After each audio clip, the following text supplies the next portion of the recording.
কিসের গোলমাল শুনতেছি? হে ভগবান, কি হবে? কিসের আওয়াজ? ওই তো বড় খোকার গলার আওয়াজ। আশ্চর্য কথাই, এতগুলি মানুষ আছে, কারোরই কোনো খেয়াল নাই, কিছুই নাই। কি হয়েছে বাইরে? এত চেঁচামেচি কিসের? বাইরে তো ওই কাজ কামের লোক আছে না, তারা বোধহয় গন্ডগোল করতেছে। ওইখানে রঞ্জনের গলার আওয়াজ পাওয়া যায়। সেই সেই হ্যাঁ, যাইও না, যাইও না, দরকার নাই। ওইখানে রঞ্জনের গলার আওয়াজ পাওয়া যায়, যাইও না।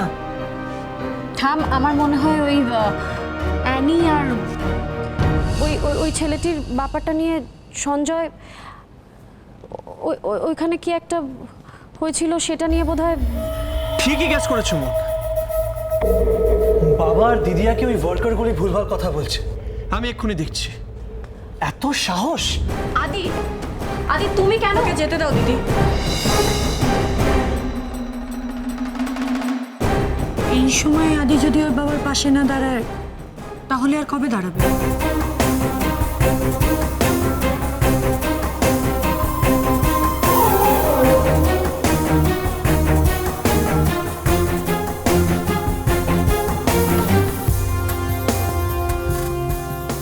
আর তুমি আদিকে কন্ট্রোল করতে পারবে না দিদি। আদিকে তোমার হাতের মুঠোয় আমি রাখতে দেব না।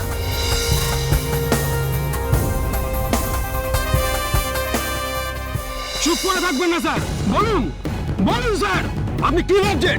হ্যাঁ, আপনাদের এই নোংরা খেলা আমরা বুঝি না। এই নোংরা খেলা চলবে না, চলবে না, চলবে না, চলবে না। এই নোংরা খেলা চলবে না, চলবে না।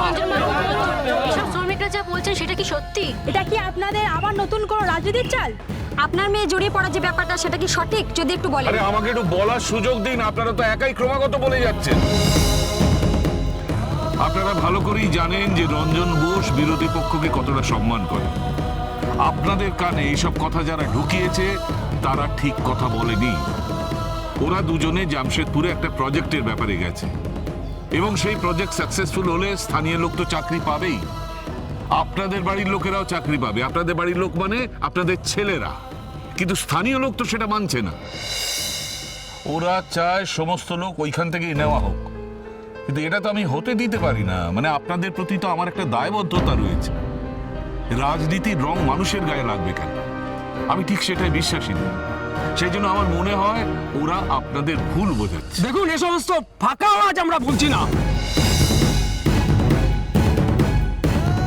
এসব বলে ব্যাপারটাকে এত সহজে ধামাচাপা দেওয়া যাবে না, কিছুতেই ধামাচাপা দেওয়া যাবে না। দরজা ভেঙে ওদের দুজনকে বের করা হয়েছে। সঞ্জয় আর আপনার মেয়েকে বিশ্রী ভাবে রাখা গেছে। এখনো আপনি বলবেন ওরা আপনাকে ভুল বোঝাচ্ছে? কে বললো? কে বলছে এগুলো? আদি, আপনি আপনি বলছেন? আদি, আমার দিদিয়ার ব্যাপারে এত জঘন্য কথা বলার সাহস কে দিয়েছে আপনাকে? কে দিয়েছে? ওরা নোংরামি করার সাহস দেখাতে পারে, আর আমরা সেই নোংরামিটা দেখিয়ে দিলেই দোষ। এই চুপ! আদি, একদম চুপ! এবার কিন্তু আপনাদের সবাইকে আমি ঘাড় কি বলছেন কি? চোখ রাঙাচ্ছেন? আমাদের চোখ রাঙাচ্ছেন?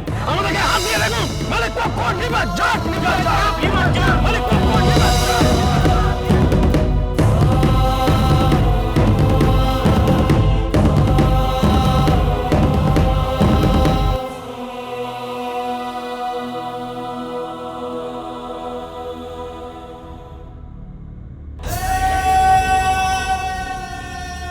এসো এসো এসো। বাবা, ওরা চুপ চুপ। এত কথা তোমাকে কে বলতে বলেছে? কেন এসেছো তুমি এখানে? বাবা, চুপ করো। সব সময় আমাকে অপদস্থ করা। এত কথা বলছো কেন? সুযোগ বুঝিয়ে আমাকে হেনস্থা করা। এখান থেকে যাও যাও যাও। অপদার্থ একটা ইউজলেস, যাও। বরাবর তো অগ্নি সব কাম সামাল দিয়ে আইছে। ঠিক সময় মতো ঈশা ঈশা ওই আদিরা রাজি করাইলো, তবে তো বাবার পাশে দাঁড়াইতে পারে। খুব ভালো করছস, খুব ভালো করছস ভাই।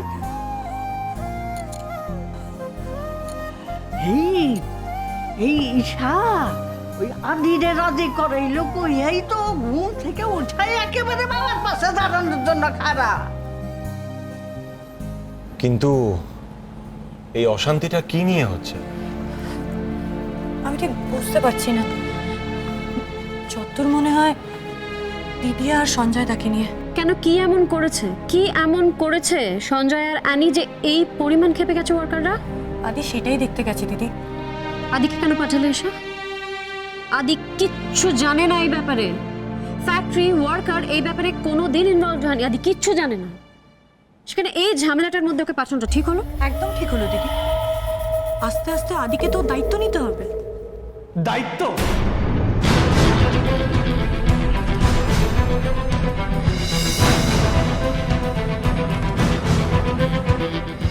কিসের দায়িত্ব?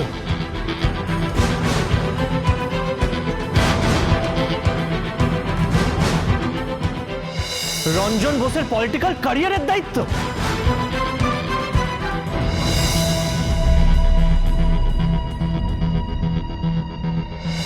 কি হলো আদি, তুমি এইভাবে চলে এলে? তাহলে করতামটা কি? ওইখানে দাঁড়িয়ে দাঁড়িয়ে অপমানিত হতাম।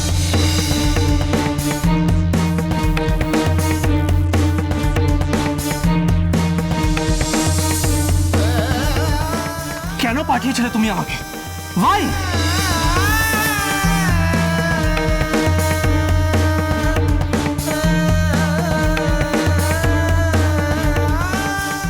তুমি ভালো করেই জানতে রঞ্জন বোস আমাকে নিজের অপদার্থ ছেলে মনে করে, তারপরে ওখানে পাঠানো। দাদু ভাই কি করস? ছেড়ে দে, ওটা ছেড়ে দে।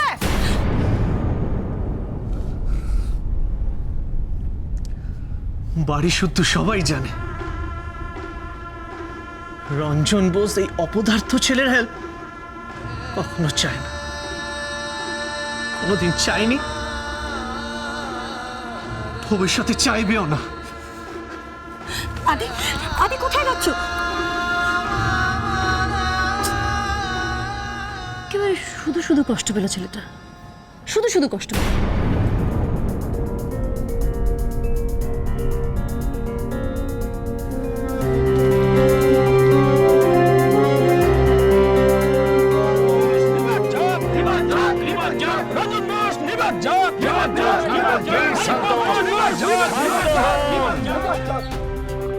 আমি স্বীকার করছি যে আমার ছেলে একটু রকচটা, হয়তো ছেলে মানুষও বটে। আসলে দিদির সম্বন্ধে আপনারা যেসব কথাবার্তা বলেছেন তা তো মাথা ঠিক রাখতে পারেন, কিন্তু আপনারাও তো আপনাদের ভাষা সংযত রাখেন। এসব ব্যক্তিগত ব্যাপারের সঙ্গে সব এই ইস্যুগুলো গুলিয়ে ফেলে তো খুবই মুশকিল। আমরা গোলাচ্ছি না স্যার, আপনি আমাদের গোলাচ্ছেন। নিজের মেয়েকে ইউজ করে ইউনিয়ন লিডারকে হাতে রাখা যায় না। না, দেখছি এরপর আর চুপ করে থাকা উচিত নয়।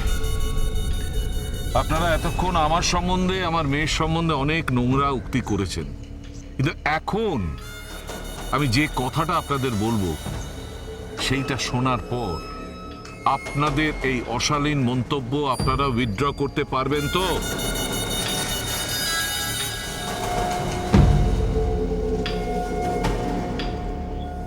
এই বৈশাখ মাসে ওদের দুজনের বিয়ে।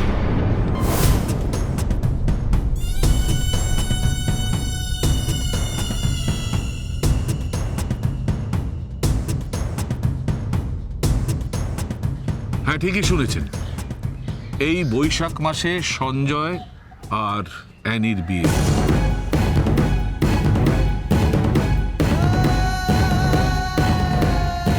এটা অনেক আগে থেকে ঠিক করা ছিল।